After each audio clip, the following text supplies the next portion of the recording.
Good afternoon and welcome back to Splitting the House. My name is Jerry Gertz of curlingzone.com, and I'd like to welcome Ashley Howard, Executive Director of Curlsask, but also a top-level curling player on the tour as well. Welcome, Ashley. Hi, Jerry. Thanks so much for having me on. I really appreciate what you're doing here for curling and spreading the word and keeping our conversation and our sport relevant. So thanks so much for having me on. Yeah, it's something that I think we're just trying to get out there and tell stories, and there's so much interesting stuff around our game going on, and so many great personalities that we need to talk to more often and expose to the fans, and yourself included. I know you've got an interesting story in curling. The family lineage is there, but you've certainly forged your own path now as well. Yeah, absolutely. My mom is a fantastic curler, not as well known as some of the other Howards in the family, but when you talk about family lineage, you got to give respect to mom who keeps us all together. Yeah, I think, obviously I know from all the travel that comes from the sport and being on the road all the time, mom was probably home keeping you guys in line all the time and making sure that you guys are raised properly and taken well care of, and it certainly is leading to a lot down the road here now too. You've been with Curlsask now for a number of years as the executive director. I can't remember exactly the year you took over, so maybe you can help me with that. Yeah, but also, we've got some exciting curling coming up. We do, yeah. So this is my 5th season with Curlsask as the executive director, and by far the most challenging off season we've ever had, just with our challenges with COVID. And going forward, it's going to be a challenging year. I won't lie to you. We've kind of dug our heels in, and we're ready to do whatever we can to make it work. But I know there's going to be a number of hard decisions.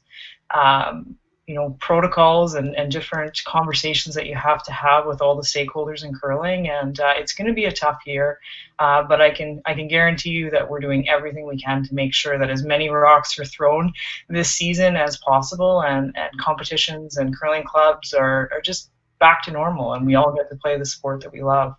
And I think I've learned from the summer as well that it's every rock that I get to throw this year, I'm going to be appreciative, because there's so many people behind the scenes that are working day and night, making hard decisions, and doing their best to get us all back out on the ice. So it's just a little extra layer of appreciation for all those that make our sport happen.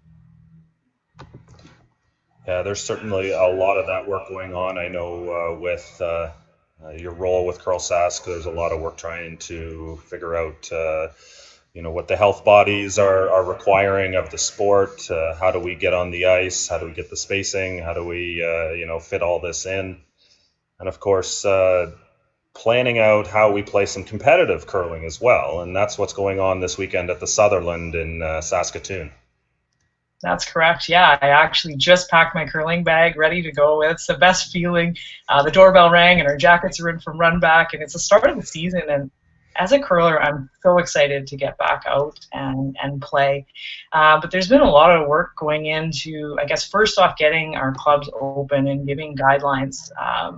And getting them back, suggesting traffic flows and writing those guidelines to keep people safe during gameplay was really the first ticket. And then it was really supporting our clubs, and obviously we're continuing to do that as we go forward, because there's no place to throw a competitive rock if we don't get our clubs open and support them well.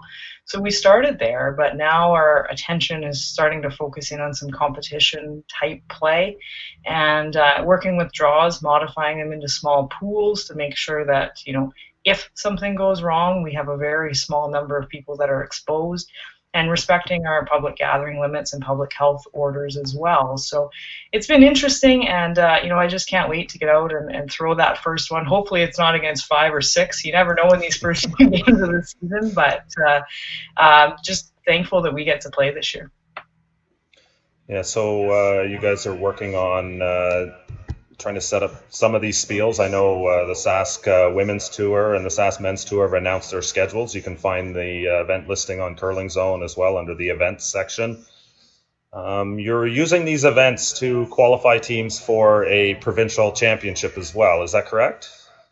Yeah, you're absolutely right. So we were thrown a few curveballs over the course of the summer with the suspension of the Canadian team ranking system. I certainly understand why that decision was made for the safety of players, but we're in a position in Saskatchewan where three-quarters of our berths towards the Tankard and Scotties come from points and come from that tour play, and we want to encourage that development and amount of games for the season. So it was really a difficult thing, and I was fortunate enough to partner up with the Western provinces who worked really collaboratively, were awesome to work with, to develop the provincial team ranking system. And without strength of field, we had to make the system a little bit more simple, and it's basically based on the amount of money you win. And it's as simple as can be, but fits a number of formats, whether it's a round robin, whether it's a bracket, double knockout, triple knockout, playoffs, whatever it is, it's just how much money you won divided by 100.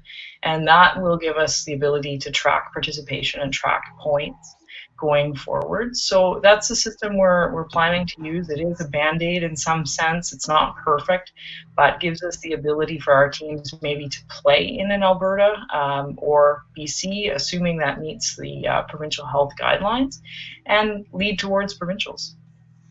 Yeah, I think it was a good solution. I think what you guys have come up with is sort of fits that perfectly. The idea behind suspending points was to, prevent risky behavior. So with a national system, and where it all started with a world system, you end up with the idea that if somebody still wanted to try and chase points, you might see risky behavior. But now by limiting that to smaller regions, and your point system is sort of an internal, smaller regionalized system, you're really limiting that effect on the sport, and just preventing risky behavior in general.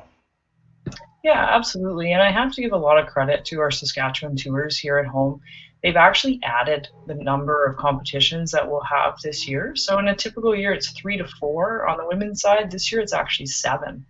And looking at the intentions to register, the events or the interest is way higher than any other year, and only at this point allowing Saskatchewan teams because of our public health regulations. But it's just great to see that people are really wanting to play, and obviously thanks to the volunteers that are adding events and taking on the challenge of this year head on. And I think it could be a great opportunity to develop a lot of teams and come out stronger as a province because of the hard work that these tours are putting in.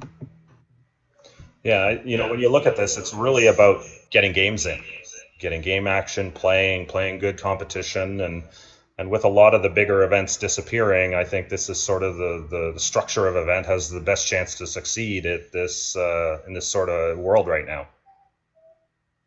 Yeah, absolutely. Just in my experience as a curler, I circle the autumn gold. Just those bigger events or a slam, and would think that those are extra special in any given year, and maybe not take a local event as seriously. But this whole season has just changed my perspective, and hopefully others' perspectives, on just meaningful competition at home, growing the tour, supporting those, getting out and playing some junior teams who are probably going to kick our butts because they're practicing like crazy, and we're too old to keep practicing like crazy. So it's just been a total different mindset, and whatever it takes to get us to provincials, whatever it takes to run provincials, we just have to be thankful for each rock that we get this year, and appreciative of all the work, and just forgiving even of some of the speed bumps and roadblocks that are going to come along, because things, or as I've learned, things can just change on a dime. Regulations can change, and we're forced to react last minute and make decisions that are in the interest of safety, as opposed to the best draw or what makes sense in a curling sense. So it's going to be an interesting year, and hope that everyone's patient with event organizers and administrators, because everyone's doing their best to get them back out there. Yeah, that is certainly the challenge we face. I know I'm in the middle of that right now too, trying to organize events, and it's been a lot of fun and challenging, and like everything you've said is exactly the case. But I'm looking forward to see curling getting off the ground again. And I know that it's not a lack of interest for the most part of the curlers, both recreationally and competitively, about playing. our challenge is really about getting facilities open, and it's so much so that I know we're talking about this. You've seen a curling club that had closed for a few years is actually reopening because of interest in the sport. Yeah, actually, yesterday I got word, and it just absolutely made my day that there's a small community in Saskatchewan who has been closed for a number of years, so maybe a decline in interest, and has actually decided to go ahead and open their rink again this year because the residents of that community really want to get back on the ice and really want an activity in the winter. And our early indications are 90% of members are willing to return. And we're working hard on bringing in others, whether it's snowbirds that aren't going south this year, or university students who are back in their home smaller town or region as opposed to being in the cities. And I just really want to encourage people that we have a safe sport. We're physically distant, and it's a great opportunity to maybe connect with an old teammate who has given up the game for a few years or taken a break. And we say a lot, we're all in this together, but an average curler can really make an impact by reaching out to someone who used to play or getting their kids involved in the game. And that's how we take advantage of this opportunity we have. It's a challenge as well, but it's also an opportunity to grow the game and get more participants. So I really encourage you to think about that favorite teammate that you had from the past that has given people to the game, right? For sure. Jerry, who would your teammate be that moved away from the game? I probably am that teammate. It's been a long time since I've thrown many rocks in any kind of competition, let alone just league night. It's just been a lot, obviously, to be able to get out and play some. But yeah, one of these days I'll get back into it again, I'm sure. Well, hopefully I can convince you, and then that'll be the example I set for others of getting somebody back into the sport. There we go. Well, Ashley, I really appreciate your time. I want to wish you good luck this weekend in the Sutherland trial event. We're going to be covering it as best as possible as well, see what we can pick up from there, and just get some more curling scores, results, and information out there. But thanks again, Ashley, and we'll chat again soon. Okay, my pleasure. Have a great curling season. Thank you very much. I'm not sure if this is going to exit because my program is probably frozen, I think. Anyways, thanks, Ashley. I'm just going to cut this right off here, but we'll chat again. Cheers. Okay, thanks. Goodbye.